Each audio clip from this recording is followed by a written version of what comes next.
How is everybody going? Armor Studio NYC back with the final video, finally, of our Marder 3. And today we're going to weather up this and give you some final shots. So first things first, we're just going to start off with chipping. Now, I decided to go a little bit overboard with the chipping because we are going to cover this late war Marder 3 in a lot of foliage, which was common to see in Germany during the late war because they had no air superiority. The Allies did, so to cover up their vehicles more, they added a lot of foliage. You'll see a lot of late war German armor with foliage, if not a little bit historical inaccuracy, but it's no big deal. So for this, we used our sponge method, as you saw, and we used our base coat to kind of chip some of the reddish brown and the green. And then here we're going to come back and we're going to use some Tamiya dark gray for some of those like bare steel chips, and then we'll be able to rust those later on in the video.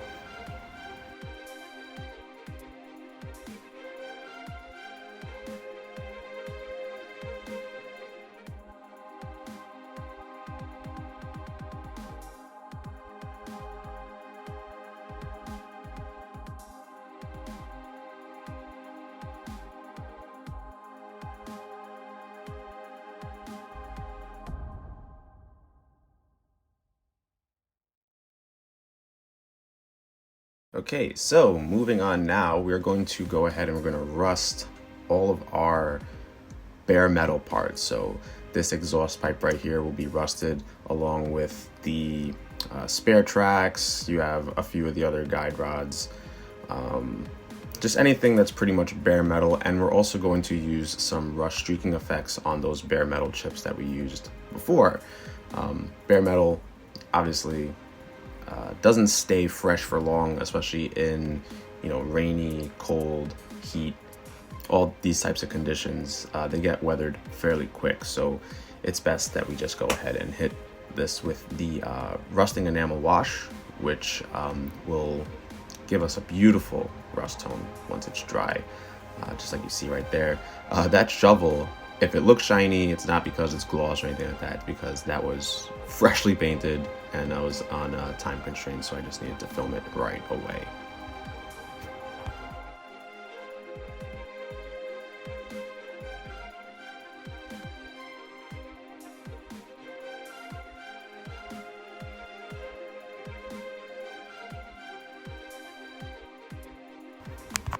Okay, now it is time for my favorite part of the weathering process, or modeling process, and that is the weathering. So we're going to use our Mr. Weathering paste here, as well with our Mr. Weathering solvents, that way we can thin out some of this paste. This is a very simple process. It's a lot easier, honestly, than the textured paint. You just take the light colored mud and you put it up in the top area because that is going to be our dried mud. And then you come back with the darker mud on the lower half because that is more fresh and not quite dried just yet.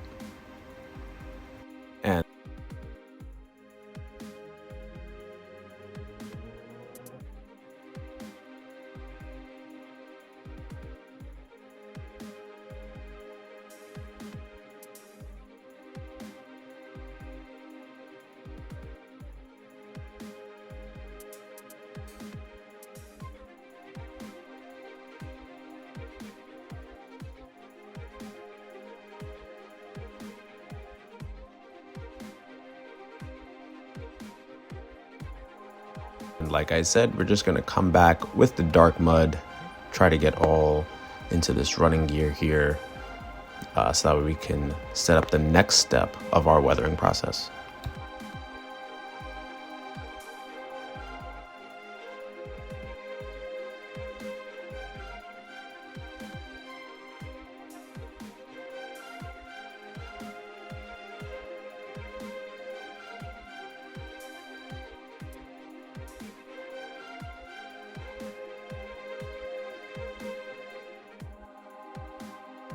Okay, and moving on now, this is where we're going to blend the top half of our dry mud and the lower half of our little bit more fresh mud, because we want a nice even transition. As you could tell, that is a very harsh cut between the light mud and the dark mud.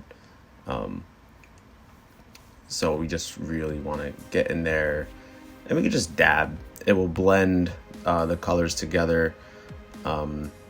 They'll create pretty much their own nice little transition color, and then you don't really have to worry about much else. Again, much easier process than using textured paint. Textured paint, you have to actually apply, make sure you don't overdo it.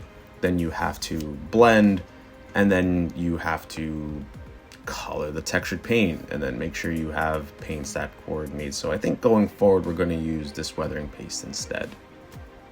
And for here, we're just going to continue the same process for the road wheels. However, we're going to omit the dry mud, and we're just going to leave our fresher mud. We're going to apply it to the outside and then blend it towards the middle. And that will pretty much be it for the weathering process.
And this is pretty much the result. I think that looks pretty good. It doesn't have to go, we don't have to go completely overboard, and the weathering is still there, so it is noticeable, and it just adds something to the model as well.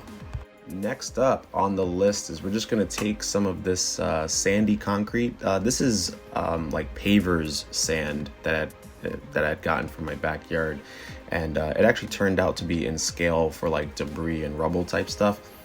And maybe some earth from explosions had ended up on the tank and has settled in these recessed parts here. So it kind of turned out and kind of helped out that it was in scale already, so I didn't need to do like any like grinding or anything like that.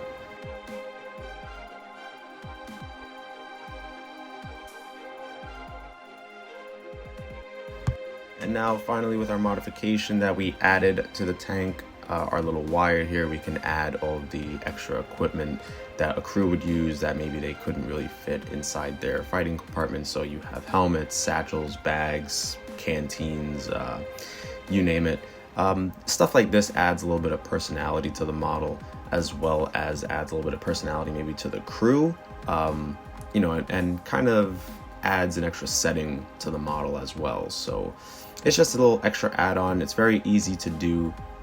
It adds, I think, tons of detail to the model in what would just regularly be, you know, a pretty, yes, it's three-dimensional model kit, but in some way it kind of makes it, it gives it that extra dimension of being lived in, and it just adds the next level to your model.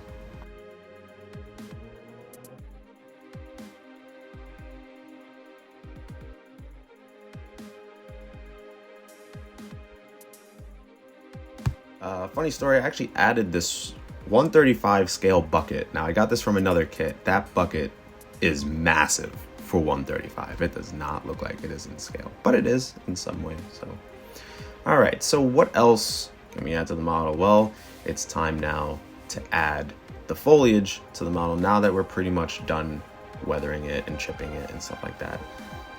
This was actually very, very exciting for me to do. For this purpose, we are going to use our super trees. Now, super trees you could buy online. They're not expensive, but these are pretty much 135 scale full trees. But what we can do is we can pull the branches off of them, so we could add in scale foliage. And as you can see, they already come like this. This is a natural plant, so they come in a an array of different colors already, so we don't even have to spend time painting them or anything like that. We could just rip branches off, and we can just find places pretty much to put them. I decided to put them along that little wire that I put there because it's just another anchoring point that we can use, and it would make sense that they would want some of the larger parts diffused with foliage. That I feel like that would make sense. Also, it kind of gives the crew a little bit of cover, as you can see with them being in the fighting compartment right there.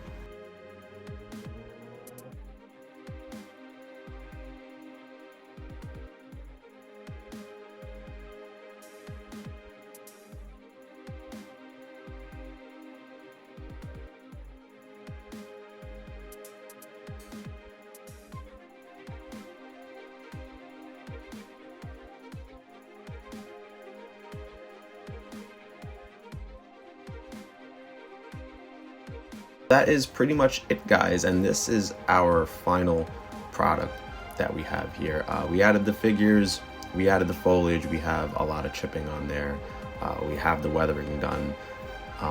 Again, the chipping a little bit overdone, but in the end, as obviously between the foliage and the tri-camo, the weathering, the figures, there's a lot going on here. So I didn't want the chipping to kind of get lost within everything, so I wanted it to be fairly heavily chipped. So yeah, guys, thanks for your patience. I know it's been a long time since I've uploaded a actual modeling video, but between the holidays I did want to take a little break to recollect myself, come up with some new ideas, add some stuff to the stash.